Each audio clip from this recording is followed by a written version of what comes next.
आज की इस वीडियो में हम बात करने वाले हैं स्टार्ट करने वाले हैं topic for the bank promotions. सभी बैंक्स के लिए ये वीडियोस बहुत ज्यादा हेल्पफुल रहने वाली हैं। सो अगर आप बैंक प्रमोशन की तैयारी कर रहे हैं, make sure to go for these particular videos. These are going to help you a lot, right. जल्दी से जल्दी ऑडियो वीडियो क्वालिटी को कंफर्म कर दीजिए। एंड अगर आपने अभी तक चैनल को सब्सक्राइब नहीं किया है तो चैनल को सब्सक्राइब कर लीजिए एंड बेल नोटिफिकेशन आइकन को प्रेस करना बिल्कुल भी ना भूलना, ताकि जब भी मैं कोई नई वीडियो अपलोड करूं आपको उसका एक्सेस जरूर मिल पाए। सुकन्या समृद्धि स्कीम, तो डेफिनेटली आपने जो सुकन्या समृद्धि स्कीम है उसके बारे में पहले सुना होगा। This is a girl child scheme, ठीक है। कि आपके अगर गर्ल चाइल्ड है तो उनके लिए आप सेविंग कर सकते हो, आपको कुछ पैसा जमा करवाना है, बेनिफिट मिलता है। So this is a government backed small saving scheme. क्या है? Government backed small saving scheme है। एंड ये बेटी बचाओ बेटी पढ़ाओ जो इनिशिएटिव है उसके अंडर ही आता है और इसे government of India he regulate करती है। एलिजिबिलिटी रहेगी सिर्फ गर्ल चाइल्ड के लिए। एज लिमिट कितनी है कि जब तक डेट ऑफ बर्थ से लेकर के 10 साल की उम्र नहीं हो जाती आप अकाउंट ओपन कर सकते हो। और एक गर्ल चाइल्ड के लिए एक ही अकाउंट ओपन कर सकते हो। और मैक्सिमम कितने अकाउंट अलाउड है पर फैमिली? 2 अकाउंट्स अलाउड है। हाँ, लेकिन अगर सेकंड सिनेरियो में अगर आपके पास ट्विंस हो जाते हैं या लेट्स से ट्रिपलेट्स हो जाते हैं अगर फर्स्ट केस में, तो उस केस में एक्सेप्शन अलाउड है, लेकिन वहां पर प्रूफ चाहिए। एंड अकाउंट कौन ओपन कर सकता है? Who can be opening the accounts? Sukanya Samriddhi का अकाउंट कौन ओपन करेगा? जो पेरेंट है या लीगल गार्डियन है वो गर्ल चाइल्ड के बिहाफ पर अकाउंट को ओपन करेंगे। पोस्ट ऑफिस में ओपन कर सकते हैं, ऑथराइज्ड बैंक्स में अकाउंट को ओपन कर सकते हैं। That is allowed over there. Clear? तो सुकन्या समृद्धि स्कीम जो है वो गर्ल चाइल्ड बेस्ड स्कीम है। गवर्नमेंट ऑफ इंडिया ने इस स्कीम को लॉन्च किया है for the welfare of female children in India. Legal guardian या नेचुरल गार्डियन गर्ल चाइल्ड के बिहाफ को अकाउंट को ओपन कर सकते हैं। ओनली वन अकाउंट पर girl child can be allowed. तो पे जो है पर फैमिली के बेस पर अगर देखें तो 2 अकाउंट मैक्सिमम ओपन कर सकते हैं। बट इन केस अगर थर्ड चाइल्ड फैसिलिटी भी दी जा सकती है, इन केस सेकंड केस में ट्विंस हो गए या फर्स्ट केस में ट्रिपलेट हो गए, तो हाँ, तो थर्ड चाइल्ड के लिए भी ये फैसिलिटी ऑफर की जा सकती है। और जो पोस्ट ऑफिस है या जो ऑथराइज्ड बैंक ब्रांचेस हैं वहां पर सुकन्या समृद्धि अकाउंट ओपन किया जा सकता है। That can be done. फिर बात आती है कि एज, मैक्सिमम एज कितनी होनी चाहिए जब तक ये अकाउंट ओपन हो सकता है? It is 10 years from the date of birth to the 10 year of the age the account can be opened. Minimum and maximum amount कितना रहेगा? इनसे रिलेटेड तो डेफिनेटली क्वेश्चन पूछे जाते हैं। देखो, जैसे जैसे स्केल पढ़ते हैं ना तो वैसे वैसे क्वेश्चन के टाइपोज चेंज हो जाते हैं, राइट। तो मिनिमम एंड मैक्सिमम जो अमाउंट है डिपॉजिट का वो कितना रहेगा? अकाउंट को आप इनिशियली 250 रुपये भी करवाओगे ना तो आप करवा सकते हो, एंड उसके बाद 50 रुपीज के मल्टीपल में पैसा जमा करवा सकते हो। सो मिनिमम अमाउंट जो है वो है 250 रुपीज पर फाइनेंशियल ईयर। यानी कि पर फाइनेंशियल ईयर कम से कम कितना अमाउंट जमा कराना है? 250 रुपये। और मैक्सिमम कितना करवा सकते हो? 1.5 लाख रुपीज। 1.5 लाख करवा सकते हो। एंड अगर कोई पर्सन 1.5 लाख से ज्यादा जमा करवाता है वो पैसा आपका वापस कर दिया जाएगा, उसके ऊपर कोई इंटरेस्ट नहीं होगा। यानी कि 1.5 लाख तक की एक्सेप्ट करते हैं। एंड फर्दर डिपॉजिट जो है अकाउंट में वो तब तक कर सकते हो till completion of 15 years from the date of opening the account. यानी कि जब से आपने अकाउंट ओपन किया, ठीक है, जब से आपने अकाउंट ओपन किया 15 साल तक आप पैसे जमा कर सकते हो हर एक साल। So let me right the minimum amount here. Minimum कितने हैं? ₹250। अच्छा, मैक्सिमम कितना है? It is 1.5 lakh. और ये किस बेसिस पर है? पर financial year. This is on पर फाइनेंशियल ईयर बेसिस। और इसमें आपको इंटरेस्ट बेनिफिट मिलता है। आपका जो इंटरेस्ट होता है that's being announced by the government. Government announce करती है और क्वार्टरली इसको रिव्यू करती है। Currently let's say October December quarter के लिए 8.2% के हिसाब से it can be changing from time to time, right.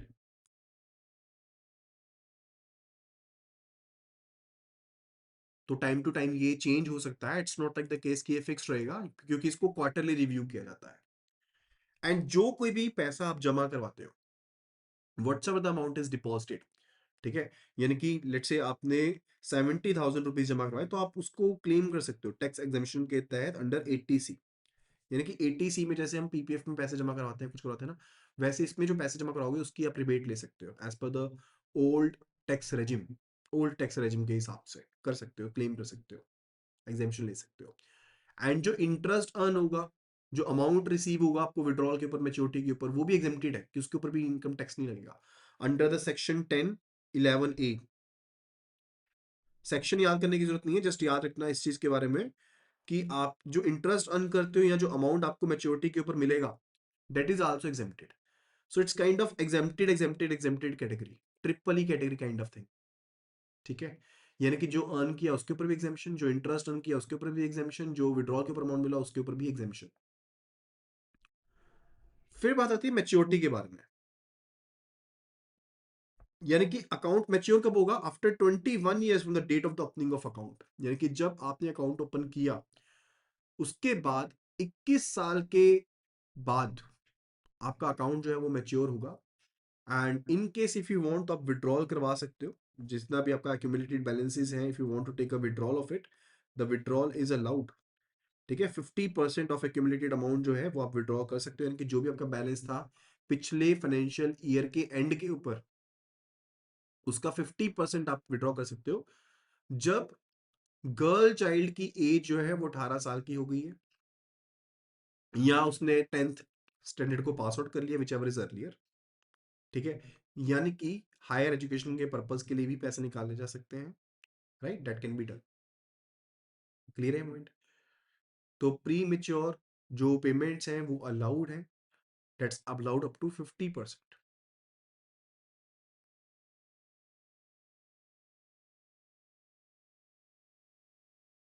Is that part clear to you?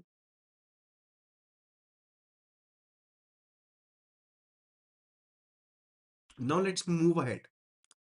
It's about the transferability and penalty. Transferability के बारे में बताते हैं कि क्या इस अकाउंट को ट्रांसफर कर सकते हैं? यस। यानी कि जहां पर आप रह रहे हैं आप वहां पर अकाउंट को ट्रांसफर कर सकते हो, जिस लोकेलिटी में आप ट्रांसफर हो गए उसमें ट्रांसफर कर सकते हो। एंड जहां कहीं भी जो मिनिमम अकाउंट रिक्वायर्ड था, 250 रुपीज था, आपने वो जमा नहीं करवाया, तो आपको एक फाइन पड़ेगा 50 रुपीज पर ईयर के हिसाब से, और आप 15 साल के अंदर अंदर उसे रेगुलराइज करा सकते हो। यानी कि आप पेनल्टी अमाउंट जमा करवाओ और साथ में मिनिमम जो आपका एनुअल डिपॉजिट था वो जमा करवाओ for the defaulted years, and that's done, आपका अकाउंट रेगुलराइज हो जाएगा, दैट इज अलाउड। और पेनल्टी कितनी है पैसे जमा ना करवाने पर? It is 50 rupees per year, fine of 50 rupees per year, जिस ईयर में डिफॉल्ट किया उसके लिए। और रेगुलराइज करवा सकते हो 15 साल में, कभी भी रेगुलराइज करवा सकते हो।